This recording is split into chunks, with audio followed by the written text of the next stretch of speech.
$92 million sounds like a precise divorce settlement. Madonna pays, Guy Ritchie receives, the Queen of Pop becomes the rare wife writing one of the largest checks in celebrity history. That version traveled around the world in December of 2008. Then, 2 days after Madonna's own spokeswoman announced the range, Madonna and Ritchie called the financial statement misleading and inaccurate. They said the details would remain private. So, what did he actually receive? The honest answer begins not with $92 million, but with how one disputed announcement became more famous than the correction. Madonna and Guy Ritchie married in Scotland in December of 2000. By then, Madonna had spent almost 2 decades turning recorded music, publishing, touring, film, licensing, and her image into an international business. Ritchie had broken through as a British filmmaker with Lock, Stock, and Two Smoking Barrels and Snatch. Their son Rocco had been born earlier that year, and they later adopted David from Malawi. The marriage joined two successful careers, but not two fortunes of equal scale. It also created a financial life spread across countries. The couple used homes in London and the English countryside, while Madonna's work remained global. That geography matters because the divorce proceeded in England, under a system that did not simply ask whose name appeared on an account. In October of 2008, representatives for both sides confirmed that the marriage would end. At that point, they had also said no settlement had been agreed. Just over a month later, the High Court in London pronounced the decree nisi. Contemporary reporting described the case as undefended and unusually fast. The public divorce order established that the marriage was ending. It did not publish a complete financial balance sheet. That missing balance sheet is the central fact of this episode. English divorce law gives a court broad discretion to reach a fair result. It considers financial resources, needs, living standards, the length of the marriage, and contributions to the family's welfare. The law does not prefer the spouse who earned the money, and it does not prefer a husband over a wife. The landmark White case that made that principle famous. It rejected discrimination between the breadwinner and the homemaker and then told judges to test a proposed division against a yardstick of equality. But a yardstick is not an automatic 50-50 command. The judgment itself refused to make equality the starting rule in every case. A later House of Lords decision, decided before Madonna and Ritchie divorced, added another distinction. Property brought into a marriage can stand differently from wealth created during it. The source of an asset, the duration of the marriage, and the couple's needs and the way they organize their finances can all affect the results. Modern Supreme Court guidance has made the boundary clearer still. The sharing principle applies to matrimonial property, while non-matrimonial property is not automatically shared. That means the popular summary, no prenup plus London equals half the fortune, is wrong. No public record reviewed for this episode confirms whether Madonna and Ritchie had a valid marital agreement. More importantly, the absence of one would not turn every song, company, royalty stream, and property into an equal cash claim. A court would have had to identify the relevant resources and apply the law to the facts. The couple settled privately, so we do not have that judicial reasoning. This is where the famous number entered the story.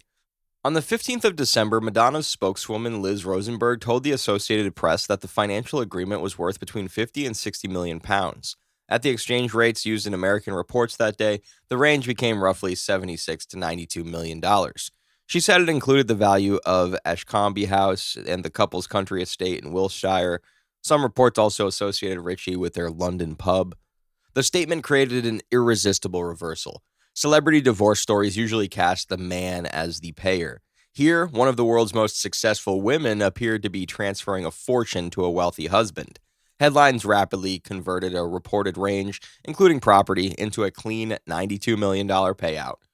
But 48 hours later, Madonna and Ritchie issued a joint statement. They said a misleading and inaccurate statement specifically concerning the sums involved had been wrongly released. They did not replace it with a lower figure. They did not confirm the property calculation. They said the financial details would remain private and that both were happy with the agreement.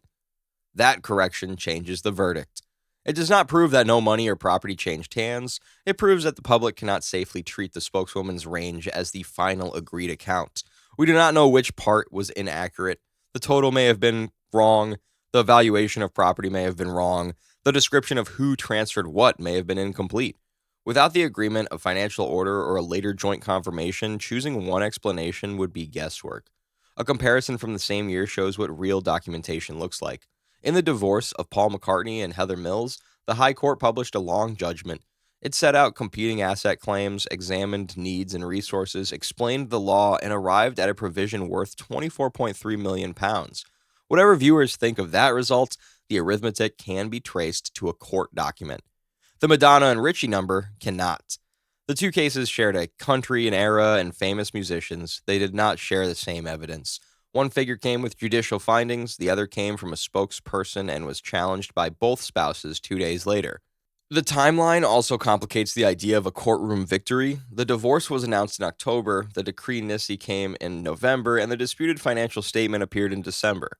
This was not a published trial in which a judge valued Madonna's catalog and ordered a record award. It was a private agreement reached quickly enough that the public saw the headline but not the accounting behind it. The years afterward do not solve the mystery. Guy Ritchie continued directing major films. His live-action Aladdin later passed $1 billion at the worldwide box office. Madonna continued touring, and her celebration tour decades later grossed more than $200 million, according to industry reporting. Those careers show that both parties retained powerful earning engines. They do not tell us what was exchanged in 2008. Nor does the later custody dispute over Rocco. The financial agreement was reported as settled while residence agreements were still unresolved, and parenting conflicts resurfaced years later. Money and custody followed different legal tracks. Combining them would manufacture a connection the record does not establish. So, the settlement report verdict needs 3 layers. Madonna was widely reported as the payer. Guy Ritchie was widely reported as the recipient. The reported range was 50 to 60 million pounds, translated at the time as roughly 76 to 92 million dollars and said to include property. But the exact amount, asset mix, and direction of every transfer remain private. The couple themselves called the published financial statement misleading and inaccurate. No public judgment reviewed for this episode independently verifies the $92 million headline.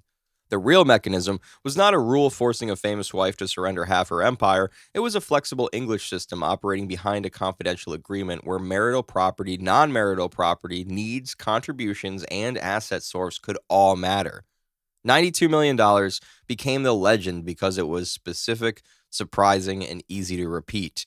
The correction was less satisfying. It offered no replacement number, only a boundary around what the public could know. That boundary is the story. Madonna may have transferred cash, property, or both. Guy Ritchie may have received a very large settlement, but the largest precise figure attached to their divorce is also the least secure. The public record proves the marriage ended quickly and the financial agreement stayed private. Everything beyond the reported range must carry the warning that its own subjects placed on it. The number was never the final truth.